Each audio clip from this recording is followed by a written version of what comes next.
আচ্ছা ফারহাদ, তুমি আমাকে আমানত সম্পর্কে একটা হাদিস বলো। আয়াতুল মুমিনি হিফযুল আমানাত। মাশাআল্লাহ, খুব সুন্দর একটা হাদিস বলেছো। তো এই হাদিস মুসনাদ আহমদের একটা হাদিস, যেখানে বলা হয়েছে আয়াতুল মুমিনি হিফযুল আমানাত, অর্থাৎ মুমিনের আলামত হচ্ছে সে আমানতকে রক্ষা করবে, আমানতের হেফাজত করবে। তো এই হাদিস থেকে আমাদের শেখার বিষয় হচ্ছে এটাই যে আহ, আমানত বলতে আমরা বুঝি হচ্ছে টাকা এবং পয়সা। টাকা এবং পয়সা এটা আমানত হয়।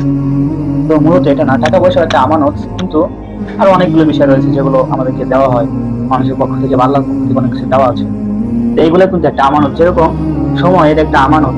কেউ তোমাকে কোনো একটা গোপন কথা বললো, তো এটাও তার পক্ষ থেকে তোমার কাছে একটা আমানত। এভাবে আহ যে যে সেক্টরে থাকে না কেন, মানে তার যে একটা দায়িত্ব কাজে, এটাও একটা আমানত। তো সর্বশেষ কথা, একজন ব্যক্তি মুমিন, একজন মুমিন ব্যক্তির পরিচয় হলো সে সবার কাছে বিশ্বস্ত থাকবে, সবাই তাকে বিশ্বাস করবে। আহ সবার কাছে বিশ্বাসের মানে উঁচু পর্যায়ে থাকবে আর কি সে মুমিন ব্যক্তি। তো আল্লাহ তাআলা আমাদেরকে আমানতকে রক্ষা করার তৌফিক দান করুন।